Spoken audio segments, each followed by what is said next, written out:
بسم اللہ الرحمن الرحیم۔ کلمہ طیبہ کی 5 شرائط پہلے مکمل ہو چکی ہیں۔ آج ہم کلمہ طیبہ کی 6 اور 7ویں شرط کے متعلق معلومات حاصل کرتے ہیں۔ 6 اور 7ویں شرط ہے انقیاد اور تسلیم۔ انقیاد کہتے ہیں کہ انسان خلوص دل کے ساتھ اللہ کی خوشنودی طلب کرتے ہوئے اس کلمہ کے حقوق ادا کرنے پر کاربند ہونا قبول کر چکا ہو، اس عمل کا نام انقیاد ہے۔ تسلیم کہتے ہیں کہ انسان کلمہ کے حقوق کو صرف ظاہر میں ہی نہیں، دل سے مان لینا بھی قبول کر چکا ہو، اس انداز کے ساتھ کہ کوئی بات رد کر دینے کا اس بندے کے ہاں کوئی تصور باقی نہ رہ گیا ہو، اس عمل کا نام تسلیم ہے۔ گویا کہ جہاں کلمہ طیبہ کی گزشتہ 5 شرائط پر ایمان لانا اور ان کو دل و جان سے تسلیم کرنا ضروری ہے، اسی طرح انقیاد اور تسلیم کا پہلو بھی کلمہ طیبہ کے حوالے سے ایک بندہ مومن کا اختیار کرنا ضروری ہے۔ جب انسان ظاہری رویے میں تابع ہو جائے تو اسے انقیاد کہتے ہیں،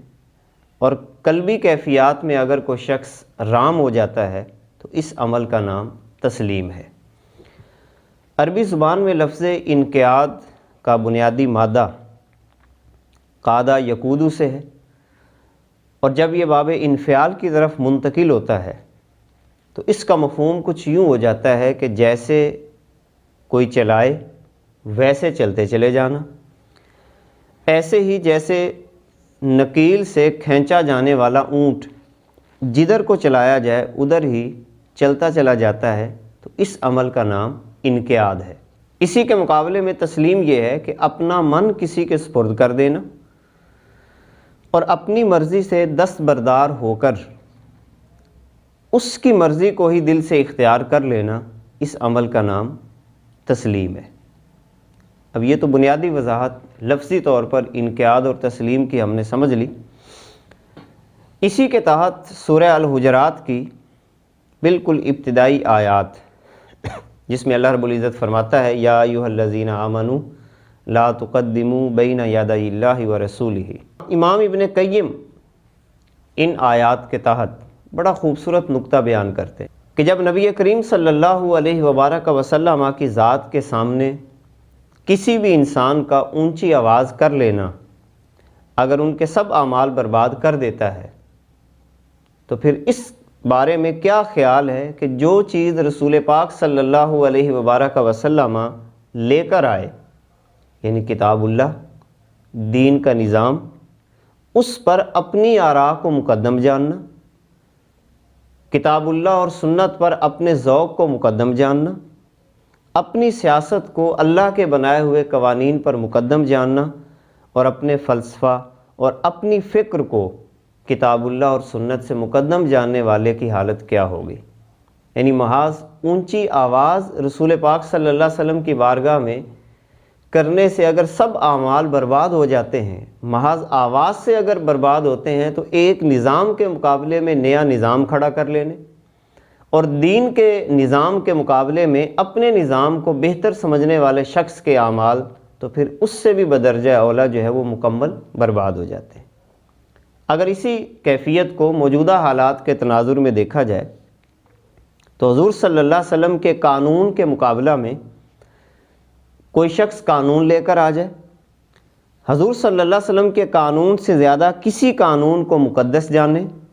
اور پھر یہ کہ شریعت کے متصادم قانون کی پابندی کرنے اور کروانے کا وہ داعی بن چکا ہو، تو ایسے شخص کے اعمال کے بارے میں پھر کیا حکم ہوگا۔ اب یہ جو 2 کیفیات ہم نے پڑھی ہیں انقیاد اور تسلیم کے حوالے سے، گویا کہ اس کا جو بنیادی اور مرکزی نقطہ یہ ہوا کہ انسان اپنی تمام تر کیفیات کو ختم کر کے، اور جو کیفیت لفظ عبدیت میں موجود ہے، نہ اپنی مرضی کو مقدم جانے، نہ اپنی رائے کو مقدم جانے، بلکہ جو کچھ اس کے مالک اور خالق نے ایک نظام متعین کر دیا ہے ظاہری طور پر بھی اس کو تسلیم کر لے، اور دل سے بھی اس کو تسلیم کر کے اس کے مطابق اپنی زندگی کو چلاتا چلا جائے۔ اب اس حوالے سے قرآن پاک کے اندر اللہ رب العزت فرماتا ہے وَأَنِيبُوا إِلَىٰ رَبِّكُمْ وَأَسْلِمُوا لَهُ، پلٹ آؤ اپنے رب کی طرف اور اسی کے مطیع ہو جاؤ، اسی کے سامنے اپنی گردن کو جھکا دو۔ سورہ نساء کے اندر اللہ رب العزت فرماتا ہے وَمَنْ أَحْسَنُ دِينًا مِمَّنْ أَسْلَمَ وَجْهَهُ لِلَّهِ، اس شخص سے بڑھ کر اور کس کا طرز زندگی خوبصورت ہو سکتا ہے جس نے اللہ کے آگے سر تسلیم خم کر دیا۔ اور پھر اسی طرح سورہ لقمان میں اللہ رب العزت فرماتا ہے وَمَن يُسْلِمْ وَجْهَهُ إِلَى اللَّهِ وَهُوَ مُحْسِنٌ فَقَدِ اسْتَمْسَكَ بِالْعُرْوَةِ الْوُثْقَىٰ، جو شخص اپنے آپ کو اللہ کے حوالے کر دے اور عملاً وہ نیک بھی ہو، اس نے مضبوط رسی کو تھام لیا۔ گویا کہ قرآن پاک بھی ہمیں مکمل طور پر لا الہ الا اللہ کے نظام کی دعوت دیتا ہے۔ کوئی شخص بھی اس نظام سے ہٹ کر کسی بھی قسم کا نظام مرتب کرے گا، اللہ کی بارگاہ میں وہ نظام ہرگز قابل قبول نہیں ہوگا، کیونکہ اللہ نے قرآن پاک میں واضح لفظوں میں فرما دیا ان الدین عند اللہ الاسلام۔ اور پھر اگر رسول پاک صلی اللہ علیہ وبارک وسلم کی حدیث کی روشنی میں دیکھا جائے تو حضور علیہ الصلوۃ والسلام فرماتے لا یؤمن احدکم حتی یکون ہواء تابعا لما جئت بہ، فرمایا تم میں سے کوئی شخص اس وقت تک مومن نہیں ہو سکتا جب تک اس کی ہر خواہش میرے لائے ہوئے دین کے تابع نہ ہو جائے۔ اب گویا کہ کسی بھی مسلم کو یا مومن کو یہ اختیار بالکل نہیں ہے کہ وہ اپنی خواہش کو رسول اللہ کی خواہش سے مقدم رکھے، بلکہ اس کا بالکل سادہ سا انداز یہ ہے کہ جو میرے اور آپ کے دل کے اندر خواہش پیدا ہو رہی ہے، ہم اس خواہش کو اللہ اور اس کے رسول کے سامنے پیش کریں، اگر ادھر سے اجازت مل جاتی ہے تو اس پر عمل پیرا ہو جائیں، اگر اجازت نہیں ملتی تو فوراً اس خواہش سے دستبردار ہو جائیں۔ کیونکہ اگر ہم لا الہ الا اللہ کے مقابلہ میں اپنے بنائے ہوئے باطل معبود، جیسا کہ جن کا تذکرہ پہلی نشستوں میں ہو چکا ہے کہ انسان کے کئی معبود ہوتے ہیں، ماں باپ کی شکل میں، رشتہ داروں کی شکل میں، معاشرے کی شکل میں، اس کے علاوہ انسان کی ذاتی خواہش بھی بعض دفعہ معبود کا درجہ اختیار کر لیتی ہے۔ یہی بات مشرکین بھی کرتے تھے۔ قرآن پاک میں اللہ رب العزت سورہ صافات کے اندر ارشاد فرماتا ہے انہم کانوا اذا قیل لہم لا الہ الا اللہ یستکبرون ویقولون انا لتارکو آلہتنا لشاعر مجنون، کہ یہ جہنمی لوگ تھے کہ جب ان سے کہا جاتا کہ اللہ کے سوا کوئی معبود نہیں ہے تو یہ گھمنڈ میں آ جاتے، استکبار کرتے اور کہتے تھے کہ کیا ہم ایک شاعر مجنون کی خاطر اپنے معبودوں کو چھوڑ دیں۔ اس کا مفہوم یہ ہوا کہ نظریہ لا الہ الا اللہ جو ہے یہ کہنے کے اعتبار سے تو ایک چھوٹا سا جملہ ہے، مگر یہ پورا طرز حیات ہے، کیونکہ اللہ کے علاوہ کسی اور کو ہم نے معبود نہیں ماننا اور اسی کے ہی احکام کے اوپر عمل پیرا ہو کر اپنی زندگی کو بسر کرنا ہے۔ اگر یوں سمجھ لیا جائے کہ انقیاد اور تسلیم کا بنیادی مفہوم یہ ہے کہ بالکل 180 کے زاویے سے دوبارہ آپ نے نئی زندگی شروع کرنی ہوتی ہے، یعنی جب انسان لا الہ الا اللہ کہتا ہے تو جتنے بھی نظام وہ قبول کر چکا ہوتا ہے کسی بھی حوالے سے، ان سب پر پانی پھیرنا ہے، ان کی نفی کرنی ہے،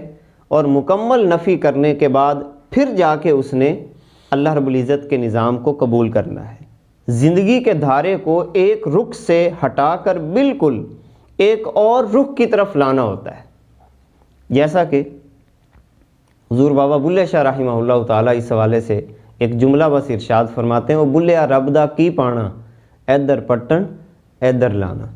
گویا کہ جب انسان اللہ کی ذات کے آگے سر تسلیم خم کرتا ہے تو وہ باقی تمام نظاموں کی نفی کرتا ہے۔ اب آخر میں ایک بڑی اہم بات آپ نے کلمہ طیبہ کے حوالے سے ذہن میں رکھنی ہے سورہ البقرہ کے اندر اللہ رب العزت فرماتا ہے صبغۃ اللہ ومن احسن من اللہ صبغہ. انتہائی اہم نقطہ ہے، اس کو ذہن میں بٹھا لیں تو انشاءاللہ العزیز انسان اپنی طبیعت پر اللہ کا رنگ خوبصورت انداز میں چڑھا سکتا ہے. یہاں پر اللہ رب العزت نے لفظ استعمال کیا ہے صبغۃ اللہ، رنگ کا لفظ استعمال کیا ہے. رنگ علامت ہوتی ہے، رنگ انسان کی یا کسی بھی چیز کی شناخت ہوتی ہے، حسن و جمال کا ذریعہ ہوتا ہے، دوسروں سے امتیاز کا ایک ذریعہ ہوتا ہے. گویا کہ اگر کسی بھی شے پہ رنگ چڑھ جاتا ہے تو وہ کسی نہ کسی شکل کے اندر ایک چیز دوسری شے سے الگ تھلگ نظر آنا شروع ہو جاتی ہے. اب اللہ رب العزت فرماتا ہے صبغۃ اللہ، اللہ کا رنگ. ومن احسن من اللہ صبغہ، اللہ کے رنگ سے حسین رنگ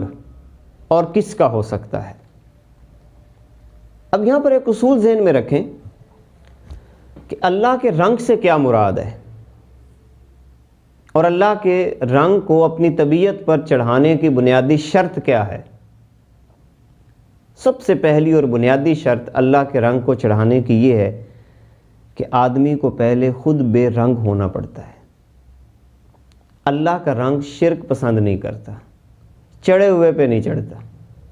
یعنی ایک شخص یہ بھی کہتا رہے کہ میں دنیا کے باقی نظاموں کو بھی تسلیم کرتا رہوں، سیکولرزم کو تسلیم کر لوں، کیپٹلزم کو تسلیم کر لوں، یا اس کے علاوہ باقی جتنی بھی تہذیبیں ہیں ان کو بھی تسلیم کرتا رہوں، اور ساتھ ساتھ اللہ کا رنگ بھی میری طبیعت پہ چڑھ جائے، یہ سوال ہی پیدا نہیں ہوتا. کیونکہ اللہ کا رنگ جو ہے یہ شرک کو پسند نہیں کرتا، چڑھے ہوئے پہ نہیں چڑھتا، بلکہ پہلے باقی تمام رنگوں پہ بلیچ پھیرنی پڑے گی اور پھر اس کے بعد اللہ کا رنگ آسانی سے چڑھ جایا کرتا ہے. اب میری اور آپ کی طبیعت پہ جو رنگ چڑھے ہوئے ہیں ان کو اتارنے کا بہترین بلیچ یہی کلمہ طیبہ لا الہ الا اللہ ہے. اب یہ رنگ ہمارے اوپر کون سے ہیں؟ مثال کے طور پر ہم نے جو اپنی طبیعت پہ رنگ چڑھائے ہوئے ہیں، ذات کا رنگ، انا کا رنگ، مرضی کا رنگ، قوم کا رنگ، ملکوں کے رنگ، شہرت کا رنگ، دولت کا رنگ. تو جب انسان یہ کہتا ہے لا الہ، تو یہ بلیچ ہے، یہ تمام رنگوں کا صفایا کرتا ہے. میرے اوپر کوئی رنگ نہیں، نہ میں اپنی انا کو پوجوں گا، نہ میں اپنی مرضی اختیار کروں گا، نہ میں اپنی قوم کی بنیاد پہ فخر اور ناز کروں گا، نہ میری کوئی پہچان دولت ہے نہ شہرت ہے الا اللہ. اگر میری پہچان کا اس کائنات کے اندر کوئی ذریعہ ہے تو وہ اللہ کی ذات ہے. یہ ہے صبغۃ اللہ. اللہ کا رنگ اس وقت چڑھتا ہے جب پہلے تمام رنگوں کی نفی کی جائے. اگر پہلے بھی رنگ چڑھے رہے، انا کا رنگ چڑھا رہا، مرضی کا رنگ چڑھا رہا، تو یہ بالکل انسان بھول جائے کہ اس کی طبیعت پہ اللہ کا رنگ چڑھے گا. یہ اللہ کے رنگ کی لازمی اور بنیادی شرط ہے. لہذا بعض مفسرین نے جو اس سلسلہ میں یہ کہا ہے کہ اس رنگ سے کیا مراد ہے، بعض مفسرین کہتے ہیں کہ اس سے مراد اسلام کا رنگ ہے، بعض کہتے ہیں کہ اس سے مراد فطرت کا رنگ ہے،